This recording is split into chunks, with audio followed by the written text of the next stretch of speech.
Okay, just want to make another quick video. So I hogged this out quite a bit. Okay, as you can see, like it's pretty. I welded it out pretty big, pretty good, because that one's only a little bit, most close to stock, or how it comes. I've welded this thing out a lot. Now I'm gonna see if it fucking fits in here without having to shake everything around too much.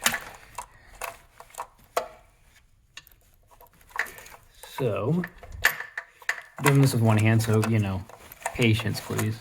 I want to try and show this. Gotta make sure they're all in the holes. They are, so we'll push. Okay.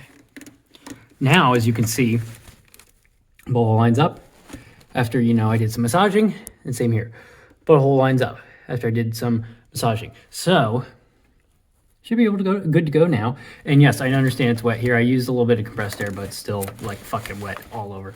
Anyway, yeah, hopefully this will fix the issue. If not, I will pull it out and hog it out one more time. But right now I'm just trying to make sure that there's enough room, which there looks to be. So hopefully we should be good to go. I'll tighten this down and tell you how it goes. Okay, so we're back. So yeah, I hogged this one way the hell out, and as you can see, I trimmed a little bit of that washer on it, so it's a little flatter, so it can sit towards the back a bit more. So this can come forward. This one seems to be good, and I sat them all down, so they look like they're pretty good up and down now. As you can see, you can hear the fuel pump running. Sorry about the flash. Let me see if I can turn that off. See if we're good enough. Okay, it won't let me. Anyway, yeah, about 39.5 psi. Yeah, it's still a little wet down there, but nothing's dripping. It's wet because, a bunch of stuff leaked when I pulled it apart. And there was fuel still in the lines. Anyway, yeah, so it's all tight. It's not leaking yet. We'll see how that goes. But yeah, as you can see, it's not leaking right now, at least when I'm priming the fuel pump. Again, this always happens when we actually run the car though. So we will see how it goes. Pump's been going for like a minute now, and we seem to be good. But again, it's how it always is. Hopefully I got this more in a better position. It's nice and tight so it doesn't fucking move. So we're gonna put it back together and see how it can go from there.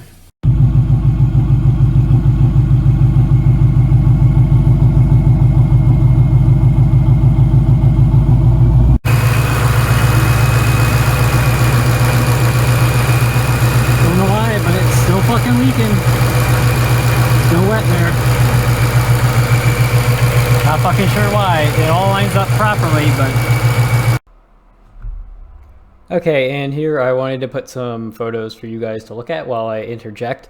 In terms of whether I think it's still leaking or not, it might be. I did take some compressed air and blow the fuel out, but of course when you have Dash 8 lines and you blow the fuel out there's still a lot of fucking fuel sitting in the valley. So even though I drove the car around, I feel as though it still might have some of that fuel sitting in the valley, and it still needs to just, sort of evaporate and stuff. But I do think it might still have a small leak. So what I've been doing, or what I'm going to do actually, is I have a few days off. I'm going to take the car out and drive it around and see a couple consecutive days in a row if it's still leaking.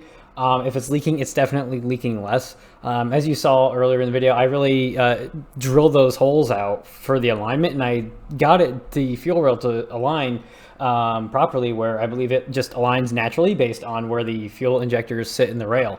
But at the same time, it definitely seems like it's leaking. I thought it might have been maybe that fitting right there from XRP, but it turns out it's not. I was able to actually, before I put it back on the car, I actually had it tightened down properly with some wrenches and by clamping it down in a vise. So I don't think that's leaking at all. And I checked the O-ring on it, and it wasn't pinched or anything. And I don't think I over tightened it to the point where I pinched it. So we'll just see how it goes on the next couple of days as I drive this thing around and see how it is. Even though it might still be leaking fuel, I still haven't had the problem I was having earlier with the air fuel ratio is really going way out of whack. I didn't see that this time with them. Like once it started like leaking, it was definitely showing, even though there's Dash 8 rails, like it still lets some of that fuel out, and then some air gets in or whatever, it makes bubbles. So within the fuel rail. So like normally I would be watching my wideband, which is on the driver's side bank of cylinders, and it would be leaner than the passenger side bank of cylinders, which is where all the fuel comes in on. So that's normally what happened. It hasn't happened in quite a while, so I think I'm heading in the right direction towards getting the leak fixed. But at the same time, it's still kind of taking forever, and I don't know why it's still leaking. No cuts on any O-rings or anything. I fully inspected them. I pressed on them, made sure they were still soft and that they were malleable. I lube them up every single time I try and put them in. Every single time I put them in the rail and in the actual intake manifold. So I really don't know what's up. It's really pissing me off because there's like no other fuel rails out there that really are good for this car and that will fit. I mean, there are some, but I don't really want to pay for more fuel rails. Anyway, I'll put up this video and then we'll see how it goes in the next couple days, and I'll hopefully have an update to where we can see if my fuel issues are fixed. If so, I can actually just drive the car and enjoy it.